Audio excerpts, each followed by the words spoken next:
와도 창문을 닫을 줄 몰라. 그건 당신이 와도 마찬가지야. 김고여 작가의 변명이라는 제목의 시입니다. 여러분들은 비가 와도 창문을 닫을 줄 모를 정도로 무언가에 빠져본 적이 있나요? 저는 요즘 새벽 시간에 빠져 있어요. 새벽 4시가 되면 저절로 눈이 떠지는데 깜깜한 어둠 속에서 불을 켜고 부엌 식탁에 앉아 차 한 잔을 마십니다. 그리고 생각해봐요. 오늘 뭐 하고 놀지? 하고요. 새벽 시간이 정말 좋은 게 내 마음대로 시간을 써버려도 되잖아요. 핸드폰도 울리지 않고 카톡도 안 오고 오롯이 나만의 시간이 새벽 시간인 것 같아요. 요즘 제가 보는 책이 있는데요. 제목은 우리가 매혹된 사상들이라는 책입니다. 철학서적이에요. 인류의 영혼을 사로잡았던 32가지의 철학 사상들을 일목요연하게 정리한 책이죠. 강복 작가님이신데요. 이분은 3년 동안 책을 준비하면서 인간의 욕망을 헤아리고 이해할 수 있었다고 합니다. 그래서 그런가 요즘 제가 펜트하우스 드라마 진짜 즐겨보는데요. 등장인물들의 번뜩이는 그 욕망들을 그 책에 나온 철학 사상으로 이해해보면 드라마가 정말 재밌더라고요. 2탄이 나왔는데 앞으로 어떻게 될지 정말 궁금합니다. 아무튼 저는 요즘 새벽 독서에 빠져 있습니다. 그리고 또 하나, 소소한 행복 라디오에 빠져 있습니다. 안녕하세요. 정식 인사드리겠습니다. 소소한 행복 라디오 주민 DJ 곰입니다. 코로나가 시작되면서 불리게 된 변명이 곰이라는 이름인데요. 앞으로 주민 DJ 곰 잘 부탁드리겠습니다. 오늘은 휠체어나 유모차도 밀고 갈 수 있는 흥국사라는 산책 코스를 알려드릴게요. 아마 가보시면 은평구 근처에 이런 사찰이 있었나 싶으실 거예요. 사실 가는 길이 아주 간단하지는 않지만 제 얘기를 잘 듣고 따라와 주신다면 어렵지 않을 거예요. 제가 사실 10년 경력의 가이드거든요. 그래서 설명을 정말 잘해요. 좀 쑥스럽긴 하지만 그래도 10년 동안 많이 주위 분들이 잘한다고 그러시더라고요. 우선 그럼 앞으로 여러분들의 평가 한번 기대해 보겠습니다. 우선 대중교통편으로는 구파발역 2번 출구에서 버스를 타고요. 흥국사 앞에서 내리면 됩니다. 도로 반대편을 건너서 보면은 커다란 바위에 흥국사라고 씌어 있는 게 보여요. 흥국사 바위를 지나서 다리를 건너면은 오른쪽으로 쭉 올라가는 길이 보이는데요. 500m 정도 걸어가면 됩니다. 그러니까 흥국사 앞 정거장에서 내려서 절까지는 대략 10분 정도 거리입니다. 약간 오르막인데 그렇게 힘들지는 않아요. 그리고 걷다 보면은 텃밭이 있는 집들이 많아요. 그래서 그런지 시골에 온 듯한 느낌도 나고요.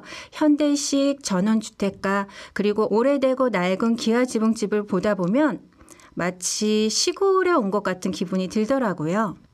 텃밭에는 초록초록한 풀들이 모여서 자라나는 모습들이 보이고 시금치 씨를 뿌려서 그런가 가만히 보니까 아가 시금치들이더라고요.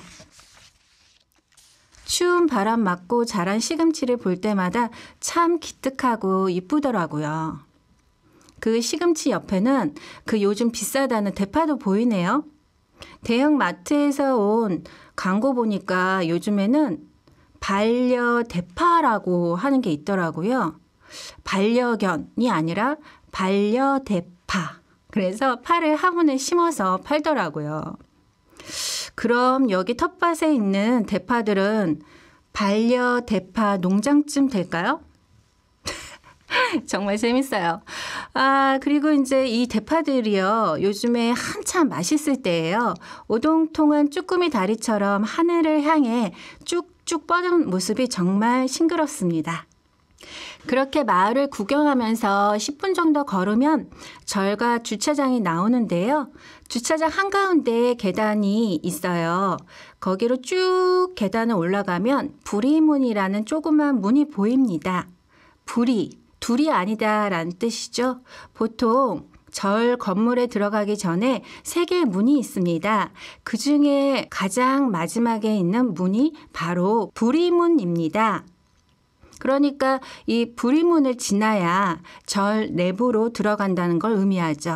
그래서 그 부리문을 통과하면 마당에 법당 건물들이 옹기종기 모여 있고 반대편에는 그네 의자와 피크닉 테이블이 딸린 의자도 이렇게 쉴 수 있게 마련되어 있습니다. 계단이 어려운 분들은 왼쪽에 오르막길이 있으니 거기 이용하시면 돼요. 혹시 몰라서 확인해 보니까 휠체어 손님의 경우 미리 전화해서 얘기를 하시면은 법당까지 차로 이동할 수 있도록 도와주신대요. 흥국사는 서기 661년 신라 문무왕 때 시작이 된 곳입니다. 당대 최고의 고승이라고 하죠. 원효제사가 창건한 절입니다. 워낙 좋은 이름이라 그런지 전국에 흥국사라는 이름의 절이 정말 많은데요. 이제는 오늘 여기 왔다 가시면 구분할 수 있을 겁니다. 원래는 흥성암이라는 이름으로 불렸던 곳이에요. 그런데 조선 때 들어와서 영조대왕이 여기로 어머니 숙빈채 씨의 묘소를 갈 때마다 항상 여기에 들려서 나중에는 이름도 흥국사라는 이름으로 바뀌게 되었고요. 약사전에 편의 글씨를 영조 임금님께서 직접 쓰셨다고 합니다. 절 건물 왼쪽 편으로 가면요. 전망대와 명상 쉼터가 나옵니다. 전망대에 서서 바라보면 북한산 자락이 손에 잡힐 듯해요. 진짜 어제도 갔다 왔는데 미세먼지도 심하고 구름이 잔뜩 끼어서 아무것도 안 보였어요. 근데 다행스럽게도 거기 전망대에는 사진으로 안내판이 이렇게 전시되어 있습니다.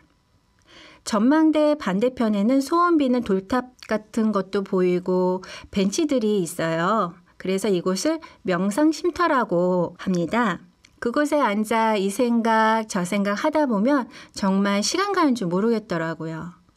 그러고 보면 작년 코로나로 인해서 저는 10년 동안 했었던 가이드 일을 그만뒀습니다. 그리고 작년 여름에는 정말 많은 것들을 했던 것 같아요. 그중에서 가장 인상적이었던 게 제가 새벽 독서 얘기하면서 말씀을 드렸는데 안광복 선생님의 철학 강의가 굉장히 인상적이었어요. 안광복 선생님께서 그런 말씀하셨어요. 요즘에는 어떻게 살아야 하느냐고 참 질문을 많이 하시는 것 같아요. 어떤 철학으로 살아야 하냐요? 라는 질문을 많이들 하시는데 그걸로 고민할 필요는 없어요, 솔직히. 오히려 그런 고민 없이 살아왔던 과거가 더 위험한 겁니다. 제가 철학교사로는 1호이고 고등학교에서 철학을 가르치고 있어요. 평소 조용하고 말 잘 듣던 한 학생을 기억합니다. 그런데 그 친구가 학교에서 더 이상 모습이 보이지 않더라고요. 알고 보니까 학교 관련 문제로 고민이 참 많던 친구였습니다. 겉으로는 문제가 없어 보일수록 알고 보면 더 큰 문제가 있는 경우가 많더라고요. 그러니까 여러분, 앞으로 여러분의 자기 인생에 대해 고민을 많이 하셔야 됩니다. 아무 생각 없이 주변 상황에 끌려가다 보면 글쎄요, 좋은 사람으로 보일 수는 있지만 절대 자기 자신한테는 좋은 사람이 될 수는 없어요. 이 수업이 끝나도 끊임없이 나 자신한테 왜라는 질문을 던지시기 바랍니다. 그러면 분명 인생에 대한 태도가 바뀔 겁니다. 마지막 강의 시간에 하셨던 선생님의 말씀이 생각나네요. 그 뒤로 저는 늘 왜라는 질문과 함께 태도에 대해 생각합니다. 산책에 대한 태도, 가족들에 대한 태도, 음식에 대한 태도 등등 저를 둘러싼 것들에 대해 생각해보고 어떤 태도를 가져야 할지 곰곰이 고민하곤 하는데요. 코로나로 깨달은 게 있어요. 세상 그 무엇도 당연한 건 없더라고요. 내가 지금 이렇게 숨쉬는 것도 감사한 거고 코로나에 걸리지 않은 건 정말 운이 좋았던 거였더라고요. 지인 중에 코로나로 인해서 가족이 돌아가신 분도 있고요. 그러다 보니 점점 새롭게 새삼스럽게 모든 게 감사하더라고요. 어쩌면 이 라디오를 듣는 분 중에는 코로나로 자가 격리 중인 분들도 있을 겁니다. 그런 분에게는 제가 라디오에서 여기저기 가보라고 설명하는 게 듣기 싫을 수도 있을 거예요. 미안한 마음이 들기도 하지만 저는 언젠가 코로나가 끝날 때를 준비하고 싶어요. 분명 코로나의 시작이 있는 것처럼 코로나의 끝도 있을 거라고 믿거든요. 언제가 될지는 모르지만 나중에 코로나가 종식됐을 때 저는 제일 먼저 뛰어나갈 거예요. 그 순간을 위해 혼자서 걷고 혼자서 밥을 사 먹습니다. 자, 이제 북한산성 근처 맛집 알려드릴게요. 아까 흥국사 앞에서 내렸을 때 그 개천 하나 건너셨잖아요. 그 개천 이름이 창릉천이에요. 그 개천을 따라서 10분 정도 걸어가면 아마 다음 달이니까 4월에 가시면 벚꽃 나무가 활짝 핀 모습을 보실 수가 있을 겁니다. 그래서 벚꽃을 보시면서 10분 정도 걸어가면 백반집이 하나 나오는데요. 그날 메뉴가 달라요. 저는 늘 12시 30분 이후에 그 집에 가서 밥을 먹는데요.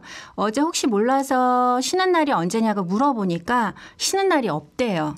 그리고 새벽 6시부터 연다고 합니다. 혹시 새벽에 아침밥 먹을 데 없을 때 여기 가시면 좋을 것 같아요. 그리고 사장님이 야채도 거의 키워서 반찬을 만드세요. 그래서 반찬 수가 많지는 않지만 싱싱한 야채들을 먹을 수 있는 곳입니다. 오늘은 3월 이야기로 흥국사 산책 코스와 그리고 식당을 알려드렸는데요. 4월에 맞는 산책 코스와 그리고 커피와 차가 맛있는 곳을 알려드릴게요. 이왕이면 4월에는 계곡물이 있는 곳으로 좀 알려드리려고요. 사실 버스에서 내려가지고 20분 정도만 걸어가시면 계곡물이 아주 넘쳐나는 정말 멋진 곳이 있어요. 이곳도 그렇게 사람이 많지 않은 곳이기 때문에 한적하게 산책하시기 좋을 겁니다. 오늘 첫 시간 함께 해준 여러분 고맙습니다. 배꼽 인사라도 해야 할 것 같은데 라디오라 좀 아쉽네요. 다음에 또 만나요. 소소한 행복 라디오의 주민 DJ 곰이었습니다.